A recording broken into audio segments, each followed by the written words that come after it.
আসসালামু আলাইকুম ওরহমতুল্লাহি বরকাত। হ্যালো বন্ধুরা, কেমন আছেন? আশা করি ভালো আছেন। আজকে আমরা শিখব নফল নামাজের তাৎপর্য, গুরুত্ব, ফজিলত এবং কীভাবে নফল নামাজ পড়তে হয়। তাহলে চলন শুরু করা যাক। নফল নামাজ, নফল মুস্তাহাব সম গুরুত্ব। পবিত্র কোরআনের প্রত্যেকটি অংশই জরুরি এবং এমনকি যে সকল আয়াতে কোনো ওয়াজিব অথবা ফরজের উল্লেখ নেই, বরং শুধু মুস্তাহাব বিষয়ের বর্ণনা রয়েছে, তা অত্যন্ত জরুরি। আজকাল মুস্তাহাবকে জরুরি মনে করা হয় না। যদিও আমলের ক্ষেত্রে মুস্তাহাব ওয়াজিব ফরজের ন্যায় জরুরি নয়, কিন্তু তালিম তরবিয়ত নিঃসন্দেহে জরুরি এবং দুইয়ের কারণে। প্রথম, মানুষ যখন এসব কাজে মুস্তাহাব হওয়া সম্পর্কে অবহিত হবে, তখন তাকে নাজায়েজ মনে করবে না এবং তা ফরজ ওয়াজিবের সমপর্যায়ে বলে মনে করবে না। আকীদা সংশোধনের দৃষ্টিকোণ থেকে এটা অত্যন্ত জরুরি। দ্বিতীয়ত, মুস্তাহাব আমলে এমন অগণিত বরকত ও উপকারিতা বিদ্যমান রয়েছে যা অবগত না থাকার কারণে লোকজন তার প্রতি আগ্রহী হয় না। যদি ওই সকল বরকত উপকারিতা সম্পর্কে তারা অবগত হতো, তাহলে সকলেই বলতে বলতে বাধ্য হতো যে আফসোস, আমরা এতদিন সকল মূল্যবান বিষয় সম্পর্কে অনবহিত ছিলাম। আমাদের ভ্রান্ত ধারণার ফলে আল্লাহ পাকের সঙ্গে আমাদের সম্পর্ক শুধু আইনগতই হয়ে গিয়েছে। এর কারণে আমরা ফরজ ও আজিব নয় ব্যতীত মুস্তাহাব সময়কে অপ্রয়োজন মনে করে থাকি। যদি আল্লাহ পাকের সঙ্গে আমাদের সম্পর্কটা ভালোবাসা আত্মসঙ্গে হতো, তাহলে আমরা শুধু ফরজ ও আজিব আমলকে যথেষ্ট মনে করতাম না, বরং মুস্তাহাব আমল সময়ের সন্ধানে ব্রতী হতাম। মুস্তাহাব আমলের বরকতে অনেক ক্ষেত্রে গুনাহের কাজে প্রতিবন্ধক হয়। মুস্তাহাব আমলের বরকত অনেক ক্ষেত্রে গুনাহের কাজে প্রতিবন্ধক হয়। কেননা যদি তাহাজ্জুদ, ইশরাক, চাশত, আওয়াবিন এ সমস্ত নামাজের পাবন্দি করেন, তিনি সেই ব্যক্তির তুলনায় গুনাহের কাছ থেকে অধিক বিরত থাকবেন যে শুধু পাঞ্জেগানা ফরজ নামাজের পাবন্দ। এ বৈশিষ্ট্য ছাড়াও মুস্তাহাবের পাবন্দ ব্যক্তি নেককার দিনদার বলে প্রসিদ্ধি লাভ করেন। যদি পাপ কাজে করতে তিনি লজ্জাবোধ করেন, বিধায় তিনি গুনাহের কাছ থেকে বিরত থাকেন। দ্বিতীয় বরকত এই যে কখনো কোনো মুস্তাহাব আমল আল্লাহ তাআলার এমন পছন্দনীয় হয়ে যায় যে তা আমলকারী নাজাতের উসিলা হয়ে যায়। কাজী যৌবনকালে থেকেই নফলের পাবন্দি হতে হবে। অনেকে মনে করেন ইসলামী সুগলের সঙ্গে নফলের পাবন্দি ঠিক নয়। এটা অনেক বড় ধোঁকা। এ দ্বারা শয়তান হালকায় অধিকাংশ লোকদেরকে আল্লাহর সঙ্গে গভীর সম্পর্ক থেকে বঞ্চিত রাখে। দুনিয়ায় কোনো বস্তুর সঙ্গে দুর্বল সম্পর্ক থাকা আমাদের পছন্দ নয়, অথচ আল্লাহ তাআলার সঙ্গে সম্পর্ক দুর্বল হলে আমাদের মনে দুঃখ অনুভব হয় না। যদিও আল্লাহ তাআলার সঙ্গে নামমাত্র সম্পর্ক বজায় থাকাও একটি নিয়ামত বটে, কিন্তু দুর্বল সম্পর্কের উপর সন্তুষ্ট থাকা অতীব অন্যায়। আমরা এই দুর্বল সম্পর্কের উপর সন্তুষ্ট রয়েছি, এর কারণে আজকাল মুস্তাহাবের মর্যাদা ও গুরুত্ব আমাদের অন্তরে নাই। আমি আরজ করলাম, আমি জান্নাতের আপনার সাথী হতে থাকতে চাই। তিনি বলে, এটাই না অন্য কিছু? আমি বললাম, আপনার আকাঙ্ক্ষাকে বলে এটাই। তখন রাসূলুল্লাহ সাল্লাল্লাহু আলাইহি ওয়াসাল্লাম বলেন, তাহলে বেশি বেশি সেজদা করে অর্থাৎ অধিক পরিমাণে নফল নামাজ আদায় করে তোমার আকাঙ্ক্ষা পূরণে আমাকে সহায়তা করো। এই নফল নামাজের মধ্যে প্রত্যেক নামাজটা হলো গুরুত্বপূর্ণ নামাজ, হলো তাহাজ্জুদের নামাজ। যেখানে আমরা তাহাজ্জুদ কিয়া পড়তে হয়, এক তাহাজ্জুদ। নফল নামাজ সময়ের মধ্যে সবচেয়ে ফজিলতপূর্ণ নামাজ হচ্ছে তাহাজ্জুদ। আবু উমামা রাদিয়াল্লাহু তাআলা থেকে বর্ণিত যে হযরত রাসূলুল্লাহ সাল্লাল্লাহু আলাইহি সাল্লাম বলেছেন, তোমরা তাহাজ্জুদ নামাজ পড়ো, কেননা এটা হচ্ছে তোমাদের পূর্ববর্তী নেককার লোকদের রীতি, তোমাদের প্রতিপালকের নৈকট্য লাভের বিরাট মাধ্যম, গুনাহ মাফির কারণ, আর এটা মানুষকে পাপ থেকে দূরে সরিয়ে রাখে। জামে তিরমিজি। হযরত আবু হুরায়রা রাদিয়াল্লাহু তাআলা থেকে বর্ণিত, রাসূলুল্লাহ সাল্লাল্লাহু আলাইহি সাল্লাম বলেছেন, আল্লাহর রহমত হোক ওই পুরুষের উপর। নফল নামাজের আরেকটি বিরাট লাভ এই যে এর দ্বারা আখিরাতে রাসূল করিম সাল্লাল্লাহু আলাইহি সাল্লামের সান্নিধ্য জান্নাতে উঁচু মর্তবা লাভ হবে। যেমন হযরত রবিয়া ইবনে কাব রাদিয়াল্লাহু তাআলা থেকে বর্ণিত, মুসলিম শরীফে একটি হাদিসে বর্ণিত আছে, তিনি বললেন, আমি হযরত রাসূলুল্লাহ সাল্লাল্লাহু আলাইহি সাল্লামের সঙ্গে এক সফরে ছিলাম। একদিন আমি রাতের বেলা তার খেদমতে ওযুর পানি, প্রয়োজনীয় জিনিস, মিসওয়াক, জায়নামাজ ইত্যাদি পেশ করলাম। তিনি খুশি হয়ে আমাকে বললেন, তোমার কিছু চাওয়া আছে? আমি আরজ করলাম, আমি জান্নাতে আপনার সাথী হতে চাইতে চাই। তিনি বললেন, এটাই না? হাকিমুল উম্মত মুজাদ্দিদ মিল্লাত হযরত মাওলানা আশরাফ আলী থানভী রাহমাতুল্লাহ আলাইহি বলেছেন, বাল্য বয়সে আমি অনেক নফল আমলে অভ্যস্ত ছিলাম, কিন্তু মুনিয়াতুল মুসল্লি নামক গ্রন্থ থেকে পাঠ করে তখন জানতে পারলাম ওইগুলো মুস্তাহাব কাজ, যা না করলেও কোনো পাপ হয় না। তখন থেকে নফল আমল সময় ছেড়ে দিয়েছিলাম। ওই সময় তো উপলব্ধি করতে পারিনি যে আমি কি করছি, কিন্তু এখন উপলব্ধি হচ্ছে যে তা ছিল অত্যন্ত ভুল সিদ্ধান্ত। নফল নামাজের ফজিলত হযরত আবু হুরায়রা রাদিয়াল্লাহু তাআলা থেকে বর্ণিত, তিনি বলেন, আমি হযরত রাসূলুল্লাহ সাল্লাল্লাহু আলাইহি সাল্লামকে বলতে শুনিয়েছি, কিয়ামতের দিন সর্বপ্রথম মুসলমান বান্দার যে আমলটির হিসাব নেওয়া হবে সেটা হচ্ছে ফরজ নামাজ। অতএব সে যদি ঠিকমতো তা আদায় করে তাকে তাহলে তা ভালো কথা। অন্যথায় ফেরেশতাদেরকে বলা হবে, দেখো তো তার কোনো নফল নামাজ আছে কি না। যদি তার আমল নামায় নফল নামাজ থাকে তাহলে তার এই নফল দ্বারা ফরজের ক্ষতিপূরণ দেওয়া হবে। সুবহানাল্লাহ। ইবনে মাজাহ থেকে নেওয়া।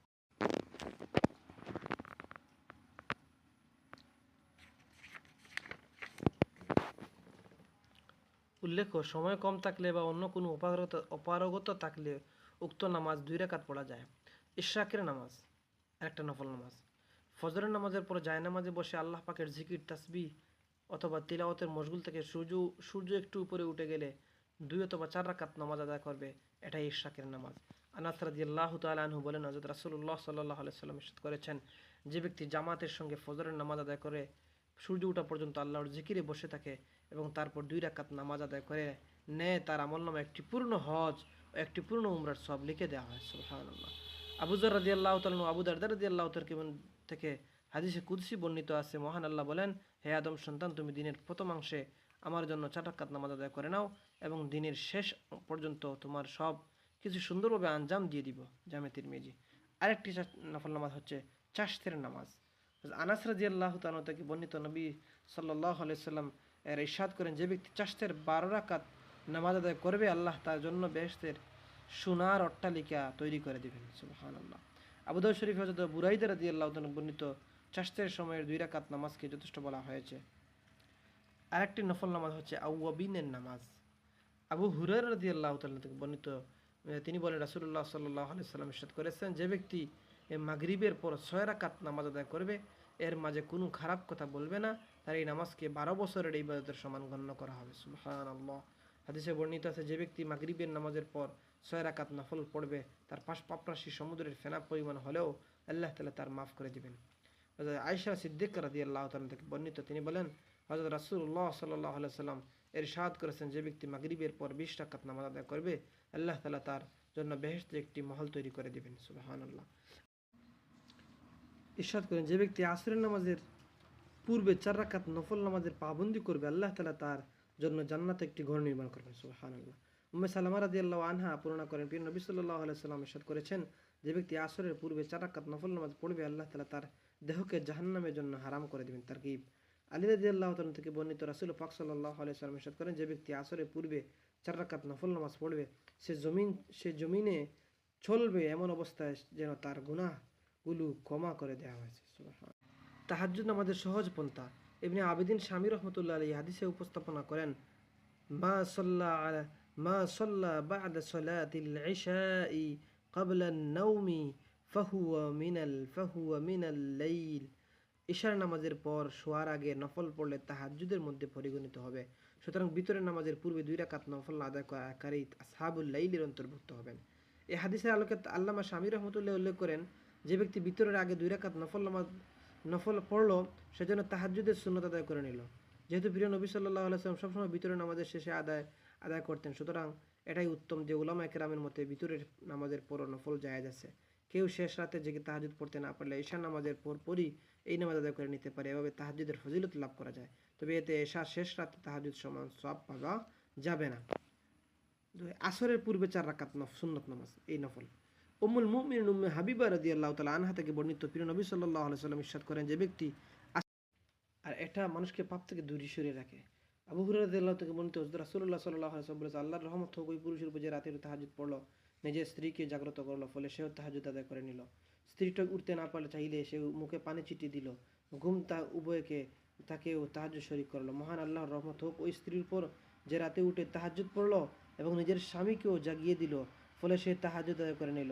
স্বামী উঠতে না চাইলে সে তার মুখে পানি ছিটিয়ে দিল। স্বামী উঠতে না চাইলে তার মুখে পানি ছিটিয়ে দিল এবং ঘুম ভাঙিয়ে তাহাকে তাহাজ্জুদে শরীক করল। আওয়াবিন পড়া অতি সহজ নিয়ম। মাগরিবের 3 রাকাত ফরজ, 2 রাকাত সুন্নত ও 2 রাকাত নফল তো প্রায় সকলেই নামাজি পড়ে থাকে। সেই সঙ্গে মাত্র 2 রাকাত পড়ে নিলে আওয়াবিনের ফজিলত হাসিল হয়ে যাবে, কারণ মাগরিবের 2 রাকাত সুন্নত ও আওয়াবিনের অন্তর্ভুক্ত। তিরমিজি শরীফের প্রথম খণ্ডে 98 পৃষ্ঠা বর্ণিত আছে, মান সাল্লা বা'দাল মাগরিবি সিত্তাতি রাকাআতি, অর্থাৎ যে ব্যক্তি মাগরিবের পর 6 রাকাত পড়বে। মুল্লা আলী কারি রহমতুল্লাহ মিরকাত শরহে মিশকাত কিতাবে লিখেছেন মাগরিবের পরবর্তী 2 রাকাত ও সুন্নত আওবিনের 6 রাকাতের শামিল। এরপর একটি নফল নামাজ হচ্ছে সালাতুত তাসবিহ। আবু দাউদ শরীফে হযরত ইবনে আব্বাস রাদিয়াল্লাহু তাআলা থেকে বর্ণিত হয়েছে প্রিয় নবী সাল্লাল্লাহু আলাইহি সাল্লাম আপন চাচা হযরত আব্বাস রাদিয়াল্লাহু তাআলাকে সালাতুত তাসবিহ নামাজের অত্যন্ত গুরুত্বের সঙ্গে শিক্ষা দিয়েছিলেন এবং বলেছিলেন এই নামাজ আদায় করলে আল্লাহ তাআলা আপনার আগের পরের নতুন পুরাতন ইচ্ছাকৃত অনিচ্ছাকৃত ছোট বড় প্রকাশ্য ও গোপন সকল গুনাহ মাফ করে দিবেন। সুবহানাল্লাহ। ওই হাদিসে এই নামাজ আদায় করার নিয়ম বলা হয়েছে। 4 রাকাত নামাজ এভাবে পড়তে হয় যে সূরা ফাতিহা ও অন্য যে কোনো সূরা পাঠ করার পর রুকুতে যাওয়ার আগেই 15 বার সুবহানাল্লাহি ওয়ালহামদুলিল্লাহি ওয়ালা ইলাহা ইল্লাল্লাহু আল্লাহু আকবার তাসবিহটি পাঠ করবে। রুকুতে গিয়ে রুকুর তাসবিহ আদায় করার পর উল্লেখিত তাসবিহ 10 বার, রুকু থেকে উঠে দাঁড়ানো অবস্থায় 10 বার, প্রথম সেজদায় গিয়ে সেজদার তাসবিহ আদায় করার পর 10 বার, প্রথম সেজদা থেকে মাথা উঠানোর পর বসে 10 বার, দ্বিতীয় সেজদায় গিয়ে সেজদা তাসবিহ পর 10 বার, দ্বিতীয় সেজদা থেকে উঠার পর বসা অবস্থায় 10 বার উল্লেখিত হাদিস তাসবিহ পাঠ করবে। এখানে 1 রাকাত পূর্ণ হলো এবং 75 বার তাসবিহ পাঠ করা হয়ে গেল। এখন এবার আল্লাহু আকবার বলে দ্বিতীয় রাকাতের জন্য দাঁড়িয়ে যাবে এবং আগের রাকাতের মতোই এই রাকাত শেষ করবে। এখানেও 75 বার তাসবিহ পাঠ করা হয়ে যাবে। দ্বিতীয় রাকাত শেষে তখন তাশাহুদ পড়ার জন্য বসবে, তখন আগে 10 বার তাসবিহ পাঠ করে নিবে। এইভাবে তৃতীয় চতুর্থ রাকাত শেষ করে নিবে। এখানে প্রতি রাকাতে 75 হিসেবে 4 রাকাতে মোট 300 বার এই তাসবিহ পাঠ করা হবে। এই নামাজ সম্ভব হলে দৈনিক একবার, তা না হলে সপ্তাহে একবার, এও সম্ভব না হলে মাসে একবার, এটাও না পারলে বছরে একবার, আর কেউ এতটুকুও করতে না পারলে অন্তত জীবনে একবার পড়া হলেও পড়ে নিবে। এরপরে একটি নামাজ হচ্ছে তাওবার নামাজ। আবু বকর সিদ্দিক রাদিয়াল্লাহু তাআলা থেকে বর্ণিত আছে রাসূলুল্লাহ সাল্লাল্লাহু আলাইহি ওয়াসাল্লাম ইরশাদ করেছেন, মানুষ যখন কোনো গুনাহ করে বসে এবং সঙ্গে সঙ্গে ওযু করে 2 রাকাত নামাজ আদায় করে প্রার্থনা করে তখন আল্লাহ তাআলা তার গুনাহ মাফ করে দেন। জামে তিরমিজি। তাই গুনাহ হয়ে গেলে তাওবার নামাজ আদায় ক্ষমা প্রার্থনা করা উচিত। বুজুর্গানের দিন এমনিতেই দৈনিক 2 রাকাত তাওবার নামাজ আদায় করার প্রতি উৎসাহ দিয়ে থাকেন, কারণ প্রতিনিয়ত আমাদের দ্বারা অনেক গুনাহই হয়ে থাকে। ছোট গুনাহ বারবার হতে থাকলে এর প্রভাব ক্ষতি কবিরা গুনাহের মতো হয়ে যায়। তাই দৈনিক অন্তত একবার এই নামাজ পড়েন, তাওবা করা ভালো। এরপরে একটি নামাজ নিয়ে আলোচনা করব, সালাতুল হাজাত নামাজ। এই নামাজটি খুব গুরুত্বপূর্ণ। মানুষ দৈনন্দিন জীবনে দুনিয়া ও আখিরাতের কোনো প্রয়োজন দেখা দিলে সুন্দরভাবে উজু করে 2 রাকাত নামাজ আদায় করবে এবং নির্দিষ্ট মহান আল্লাহর দরবারে নিজের হাজত পূরণের জন্য বিশেষভাবে দোয়া করবে। এই নামাজকে সালাতুল হাজত বলা হয়। এ প্রসঙ্গে হযরত আব্দুল্লাহ ইবনে আবু আওফা রাদিয়াল্লাহু তাআলা থেকে বর্ণিত আছে, হযরত রাসূলুল্লাহ সাল্লাল্লাহু আলাইহি ওয়াসাল্লাম বলেছেন, কারো যদি আল্লাহ তাআলার দরবারে অথবা কোনো আদম সন্তানের কাছে কোনো প্রয়োজন দেখা দেয় তখন সে যেন খুব সুন্দরভাবে উজু করে 2 রাকাত নামাজ আদায় করে নেয়। তারপর সে মহান আল্লাহর প্রশংসা এবং হযরত রাসূলুল্লাহ সাল্লাল্লাহু আলাইহি ওয়াসাল্লামের প্রতি দুরূদ এবং নিয়মিত দোয়াটি পাঠ করবে।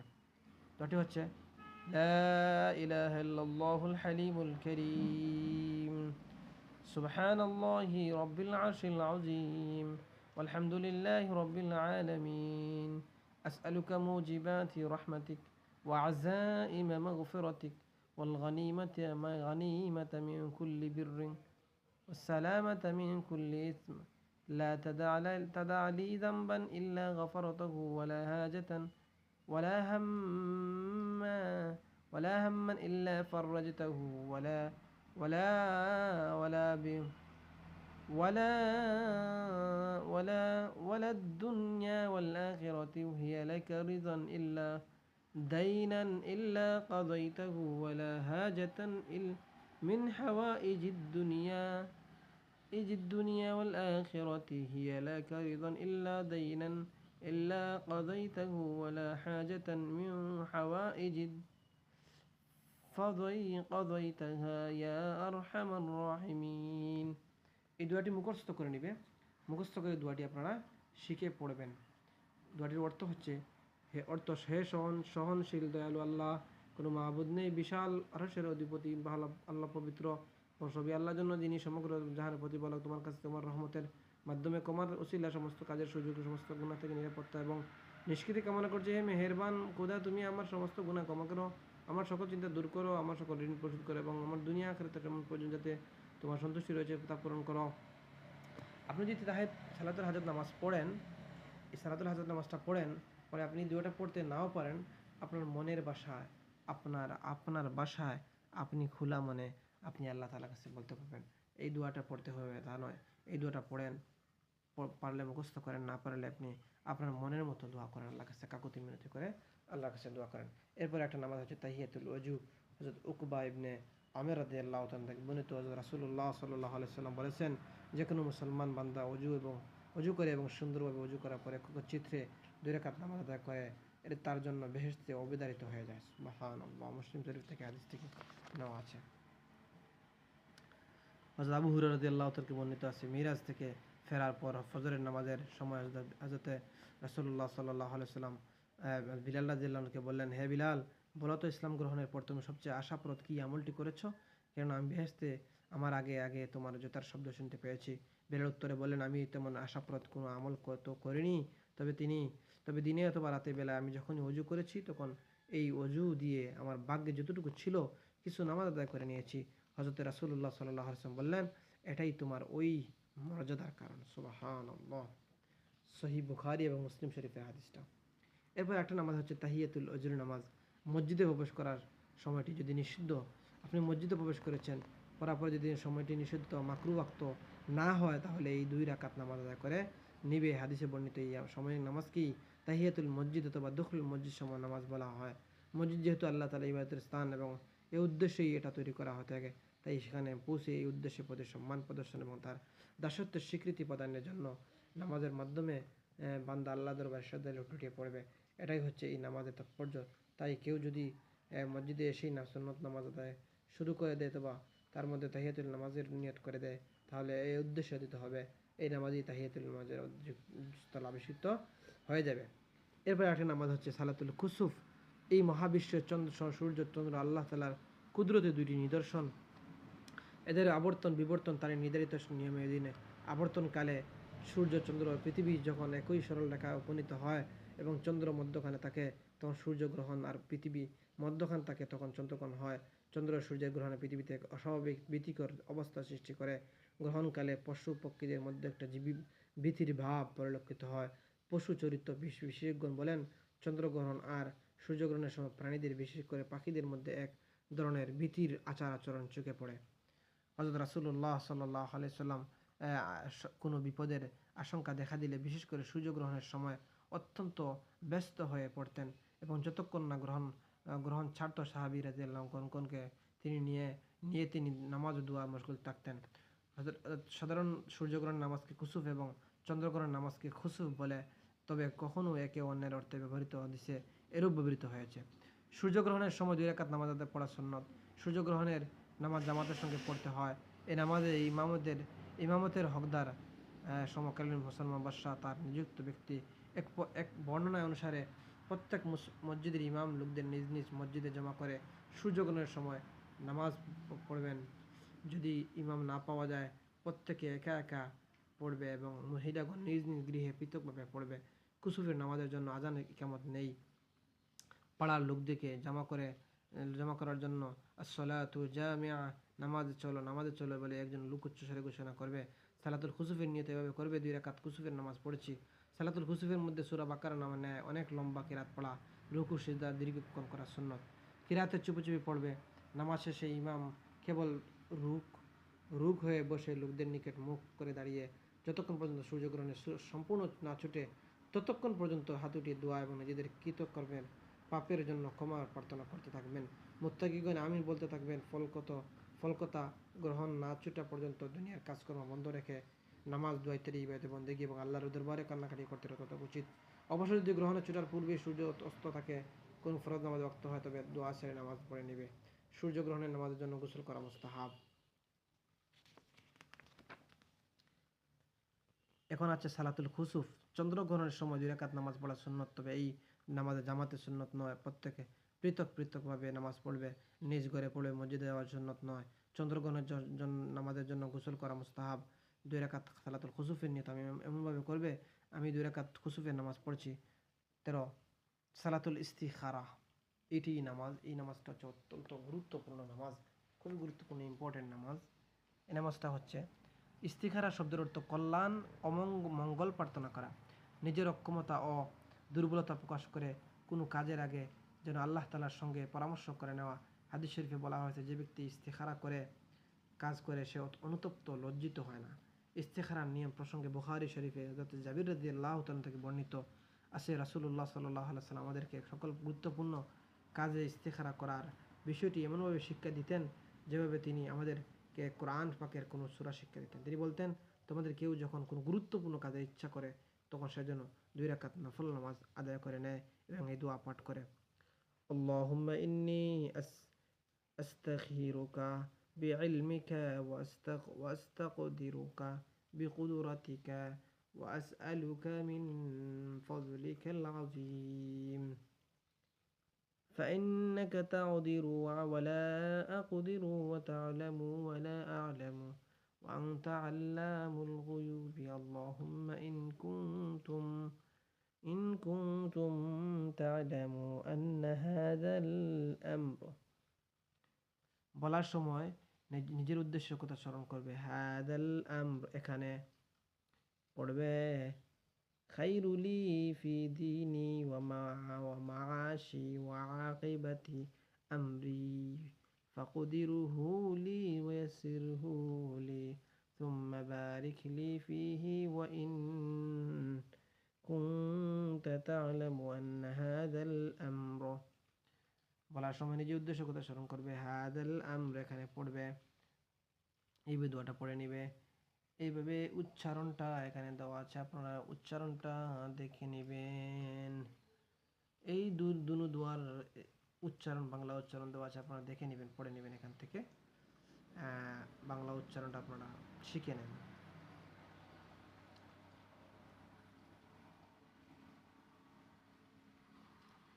অর্থ, হে আল্লাহ, আমি তোমার ইলমের সাহায্যে তোমার কাছে কল্যাণ কামনা করছি, তোমার ক্ষমতা, তোমার রেখে সক্ষমতা। এগুলা দোয়ার অর্থটা আপনারা পড়ে নেবেন। ইস্তেখারায় লম্বা দোয়া, এই লম্বা দোয়া মুখস্থ না থাকলে সংক্ষিপ্ত এই দোয়াটি পড়বে, আল্লাহুম্মা খিরলি আল্লাহুম্মা খিরলি ওয়াখতারলি আল্লাহুম্মা খিরলি ওয়াখতারলি। অর্থ উচ্চারণ, আল্লাহুম্মা খিরলি ওয়াখতারলি, হে আল্লাহ আমার মঙ্গল করুন এবং আমার জন্য কল্যাণের ফয়সালা করুন। হে আল্লাহ, আল্লাহুম্মা খিরলি ওয়াখতারলি আল্লাহুম্মা খিরলি ওয়াখতারলি আল্লাহুম্মা খিরলি ওয়াখতারলি। হে আল্লাহ আমার মঙ্গল করুন এবং আমার জন্য কল্যাণের ফয়সালা করুন। আল্লাহুম্মা খিরলি ওয়াখতারলি। এই পদ্ধতিতে ইস্তেখারা করার পর মন যেদিকে টানে সে অনুযায়ী কাজ করবে, এতেই কল্যাণ বরকত লাভ হবে। ইস্তেখারার পর স্বপ্নে বা জাগ্রত অবস্থায় স্পষ্ট কোনো কিছু দেখা জরুরি নয়। বিশেষ দ্রষ্টব্য ইস্তেখারা উত্তম সুন্নত হলো রাত্রে শোয়ার পূর্বে 2 রাকাত নামাজ নফল আদা করে প্রথম দোয়াটি পড়বে, সঙ্গে সঙ্গে তা না বলে ঘুমিয়ে পড়বে।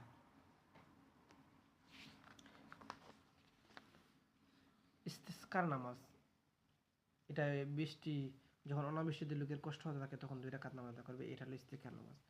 ভিডিও অনেক লেন্দি হয়ে যাচ্ছে আজকে, না অল্প কিছু বাকি রয়েছে। ইস্তিসকার নামাজটা আমরা আলোচনা করে নেই। এই নামাজটা হলো যখন অনাবৃষ্টিতে লোকের কষ্ট হতে থাকে, মানুষের কষ্ট হতে থাকে, তখন 2 রাকাত নামাজ আদায়পূর্বক আল্লাহর নিকট পানির জন্য দরখাস্ত করা এবং দোয়া করা সুন্নত। এই নামাজকে ইস্তিসকার নামাজ বলে। ইস্তিসকার মুস্তাহাব, এই নামাজটা হচ্ছে মুস্তাহাব। তরিকা হলো এই যে দেশের সমস্ত মুসলমান পুরুষ, বালক, বৃদ্ধ সহ সম্ভব হলে পায়ে হেঁটে গরিব আনালু লেবাস পোশাকে অত্যন্ত বিনয়ের সঙ্গে মাথা নিচু করে ময়দানে হাজির হবে। ময়দানে গমনের পূর্বেই খাঁটি অন্তরে আল্লাহর নিকট তওবা ইস্তেগফার করবে, কেননা পাপের দরুনই প্রায় সব বৃষ্টি বন্ধ হয়, অবমনটন দুর্ভিক্ষ দেখা দেয়, কারণ কারো হক নষ্ট করে তাকে তা আদায় করে যাবে। ময়দানের সঙ্গে কোনো কাফেরদেরকে নিবে না। জীব জানোয়ার সঙ্গে নেওয়া যায়, তাতে আল্লাহর রহমত আকর্ষিত হয়। ময়দানে আজান ইকামত ব্যতীত 2 রাকাত নামাজ জামাতের সঙ্গে আদায় করবে। এই নামাজে কিরাত উচ্চস্বরে পাঠ করা হয়। নামাজের পর ঈদের খুতবার ন্যায় 2টা খুতবা পাঠ করতে হয়, তবে এই খুতবা পড়তে হয় মাটিতে দাঁড়িয়ে এবং হাতে লাঠি তলোয়ার নিয়ে। খুতবার পর ইমাম কিবলামুখী হয়ে দাঁড়িয়ে উভয় হাত উঠিয়ে আল্লাহ তাআলার দরবারে পানির জন্য দোয়া করবে। উপস্থিত সকলেও দোয়া করবে। পরপর 3 দিন এরূপ করা মুস্তাহাব। এই 3 দিন রোজা রাখা মুস্তাহাব। যদি ময়দানে পৌঁছার পূর্বে কিংবা 3 দিন পূর্ণ হওয়ার পূর্বে পানি বৃষ্টি হয়ে যায়, তবুও 3 দিন এরূপ পূর্ণ করা মুস্তাহাব। ময়দানে যাওয়ার পূর্বে সদকা খায়রাত করাও মুস্তাহাব। রাসূলুল্লাহ সাল্লাল্লাহু আলাইহি ওয়াসাল্লাম চাদর মুবারক উল্টিয়েছেন দোয়ার মধ্যে, হাতের পিঠ আসমানের দিকে করেছেন এবং হাত একটুকু উঁচু করেছেন যে বগল দৃষ্টিগোচর এসেছে। ইমাম আবু হানিফা রাহমাতুল্লাহির মতে এগুলো করা জরুরি না, তবে অবস্থা পরিবর্তনের দিকে ইঙ্গিত ও শুভ লক্ষণ করা যেতে পারে। ইস্তিসকার নামাজের জন্য গোসল করা মুস্তাহাব। বেশ থেকে আল ফিকহ আল মাজাহিবিল আররাহ থেকে নেওয়া। আশা করি আপনারা এই লম্বা ভিডিওটি দেখেছেন, অনেক কিছু বুঝতে পেরেছেন। ভিডিওটি অনেক লম্বা হয়ে গেছে। ভিডিওটি আপনার জন্য যদি একটু উপকার আসে, ভিডিও লাইক করবেন, কমেন্ট করবেন এবং শেয়ার সবের নিতে অন্য ভাইকেও দেখার সুযোগ করে দিবেন। ধন্যবাদ ধৈর্য ধরে ভিডিওটি দেখার জন্য। দেখা হবে অন্য কোনো ভিডিওতে। আর আমাদের চ্যানেলে এরকম ইসলামিক ভিডিও পেতে আমাদের মুসাফির বান্দার চ্যানেলটি সাবস্ক্রাইব করে পাশে থাকবেন। আর দেখা হবে অন্য কোনো ভিডিওতে। সে পর্যন্ত ভালো থাকুন, সুস্থ থাকুন। আসসালামু আলাইকুম ওয়া রাহমাতুল্লাহি ওয়া বারাকাতুহু।